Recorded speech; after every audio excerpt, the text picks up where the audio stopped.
Tudo bem, gente? Aqui quem vos fala é o professor Paulo, projeto Faça Arte na Sua Casa, Secretaria de Cultura do município de Taboão da Serra. Eu espero que vocês estejam bem na medida do possível, tá certo? Lembrando sempre que esses vídeos têm a finalidade de levar até você, nossos alunos, entre outros tantos alunos, um pouco dos conteúdos que nós trabalhamos nas nossas oficinas, tá bom? O objetivo, só arrumar a câmera aqui, pronto. O objetivo é estimular a tua própria pesquisa, lembrando que nós estamos num período de quarentena, né, nesse período de isolamento, onde através dessas aulas, através dessas aulas nós buscamos nos aproximar, né, fazer com que os conteúdos possam chegar até você de forma organizada, ordenada, para que você possa aproveitar da melhor maneira possível esse tempo em casa, ok? Bom, para você que está vendo o vídeo pela primeira vez, eu pertenço à Secretaria de Cultura do município de Taboão da Serra.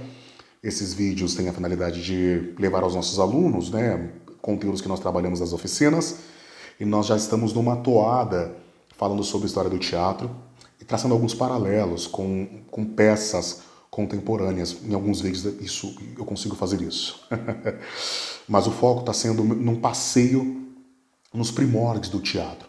Falamos rapidamente do teatro no Egito, que não era bem um teatro, mas eram os festivais, onde já se havia ali, né, expressões artísticas, como maquiagem, entre outras coisas. Fizemos vídeos falando rapidamente sobre o teatro em Roma, mas que também não era um teatro com a conformidade que nós conhecemos, como nós estamos citando nesse momento. Era uma manifestação artística também, mas era, vamos dizer assim, ela não tinha esse apelo dramático da tragédia e da comédia como os gregos difundiram, até porque os romanos não eram muito ligados às expressões artísticas, às questões poéticas, às questões estéticas, tá certo? Isso foi surgir posteriormente, como já está sendo explicado também em alguns vídeos. Tá bom? Bom, nesse vídeo eu vou falar especificamente, vou falar rapidamente sobre algumas obras. Eu separei duas obras do Plauto. Por quê? Porque no vídeo anterior eu falei exatamente dele. Eu falei um pouco da sua biografia, um pouco do seu estilo, um pouco da forma como ele escreve, tudo bem? E nesse vídeo eu vou me dedicar a falar um pouquinho sobre a obra dele, certo? Então, para que você possa se encontrar no tempo. Nós adentramos ao teatro romano, ok? Então, Plauto, vamos dizer assim, foi a ponte. Plauto bebeu na fonte dos gregos, principalmente de Menandro, e a partir disso ele levou a concepção grega, nós vamos chamar isso inclusive de fábula palliata, né? Que seria uma espécie de releitura dos textos gregos pelos romanos. E vamos dizer assim, o pioneiro dessa sacada foi Plauto, ok? Bom, então é isso. Plauto viveu ali num período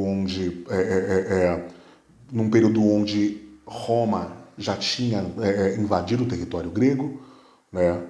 Lembrando que isso aconteceu primeiro, vamos pensar assim, primeiro os gregos invadiram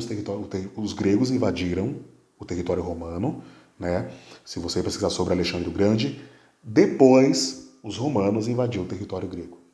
Maravilha? Bom, dentro dessa premissa, a gente vai construindo essa linha de pensamento. Então, Plauto viveu esse período de invasão do território grego pelos romanos. Então, ele vai beber na fonte de toda a produção literária dos gregos para construir uma linguagem romana, uma linguagem própria, tá certo? Bom, posto isso, vamos à obra. Eu separei aqui duas obras do Plauto, ok? No vídeo que eu falo sobre ele, eu falo um pouco do seu estilo. E ele tem personagens que são bem característicos, personagens centrais, que são os escravos. Por que os escravos? Eu preciso que você faça esse tipo de contextualização porque é importante. A sociedade romana, a sociedade da República Romana, nós estamos falando de aproximadamente de 500 a 30 a.C., a República Romana era constituída por escravos, plebeus, patrícios, né? E patrícios. Então, patrícios eram os nobres, plebeus eram os romanos ali, da classe popular, e os escravos. Quem eram os escravos? Os escravos eram os povos vencidos, né? Os romanos tinham uma característica tinha uma característica bélica e tinha ali como objetivo expandir território, então ele saiu invadindo territórios. A galera que sobreviveu ao combate, naturalmente, automaticamente, consequentemente, se tornava escrava, certo? Então, vamos dizer assim, era uma sociedade que era composta de muitos escravos. E esses escravos, eles pertenciam tanto a plebeus quanto a patrícios. Então vamos dizer assim, como haviam muitos povos vencidos, os plebeus tinham muitos escravos. Então era dentro desse cenário que Plauto se baseava para poder escrever as suas comédias. É tanto que ele escolhe os escravos como ponto central para desenvolver a trama, tá certo? Para desenvolver a trama das suas comédias. É tanto que nós vamos encontrar aqui.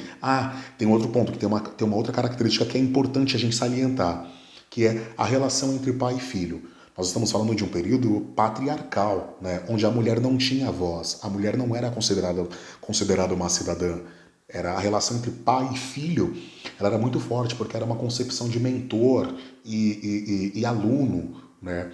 Então, enquanto os gregos de repente vão romantizar um pouco desse contexto, dessa relação, né, através da moralidade e de textos edificantes, o romano vai brincar um pouco mais com isso.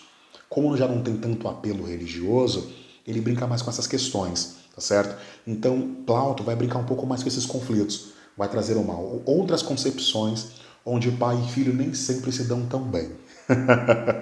Podem até se dar bem posteriormente, mas apresenta conflitos interessantes. Ele apresenta, inclusive, características dos escravos que, quando o plebeu assistia ao espetáculo, ele falava: poxa, esse escravo parece com o meu. Esse escravo aí parece aquele que está lá em casa. Esse escravo aí tem essa característica que eu acho que é bacana. Esse escravo aí é mais folgado. Eu tenho lá em casa parecido com esse. Tá certo? Então vamos lá.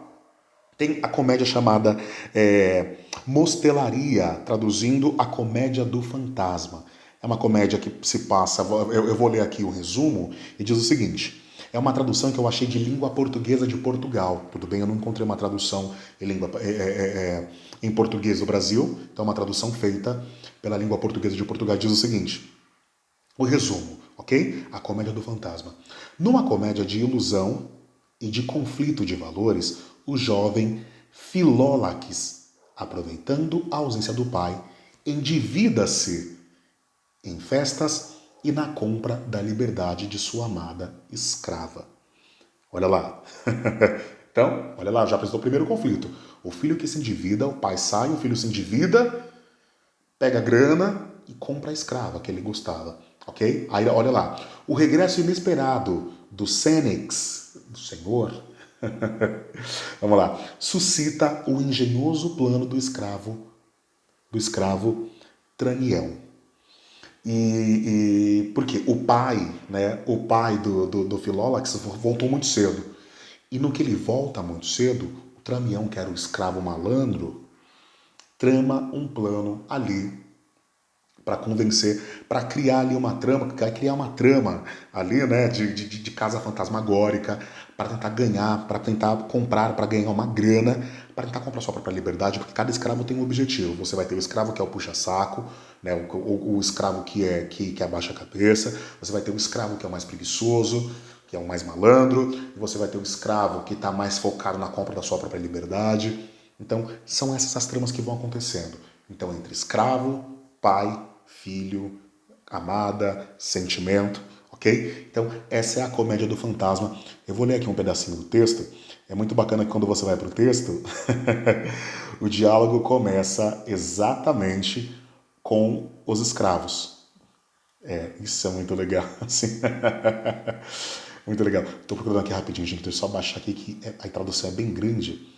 Deixa eu só pegar aqui. Pronto, aqui. Deixa eu pegar aqui, ó. Então vamos lá, começa com o escravo Gramunhão.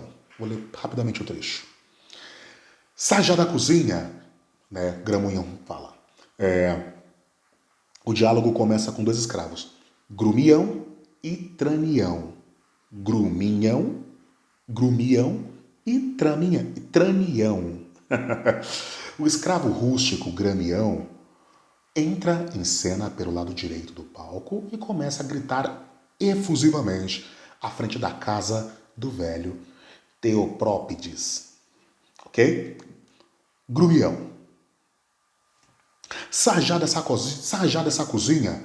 Se faz favor, seu preguiçoso, tu que passas a vida entre os tachos a fazer estroça de mim.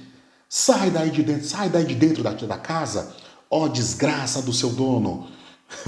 Por Pollux, se eu for vivo, não tenhas dúvidas de que hei de dar-te o justo castigo no campo. Entretanto, Gramião começa a cheirar o ar. Sai da cozinha, estou a dizer-te, né? Sua pestilência, dirigindo-se novamente a palavra a Tranião. Por que estar a esconder-te? Tranião abre a porta, furioso, aproxima-se de Grumião. Mas por que diabo é que estás a gritar aqui na frente de casa? Acaso julgas que está no campo? Que estás no campo? Some daqui de casa. Volta para o mato. Vai direitinho para os infernos. Afasta-te desta porta. E dá um safanão no Grumião. Toma, era isso que querias? Grumião. Ai de mim, estou mortinho. Por que é que estás a bater-me? E assim o espetáculo vai acontecendo, vai espetáculo adentro. Então, essa é a comédia do fantasma. Eu encontrei aqui um texto, como eu falei para você, digitar, chama-se digitaisdsp.uc.pt de Portugal, ok? Tem a tradução na íntegra. Esse foi só um temperozinho para que você possa fazer a sua própria pesquisa na obra de Plauto, esse importante romano que fez, vamos dizer assim, que fez um trabalho super importante no sentido de pescar no rio dos gregos, trazer as informações, fazer as adaptações e colocar ali a sua digital, ok? Na forma que se fazer comédia. E por que tudo isso? E por que isso é importante? Porque nós somos povos latinos. Nós somos mais heranças, nós brasileiros, somos mais herança romana do que grega. Ok? Então, Plauto, vamos dizer assim como os filósofos e os pensadores gregos têm a sua importância para a gente, os romanos, os latinos, né, têm ali também o seu grau de influência em todo esse processo, vamos dizer assim, intelectual que se desenvolveu nesses mais de 2000 anos de evolução, de crescimento e é isso, né? De evolução humana, de evolução do intelecto, entre outras coisas. Muito bem? Professor Paulo, projeto Faça Arte na Sua Casa, Secretaria de Cultura do Município de Taboão da Serra. Até o nosso próximo encontro. Valeu!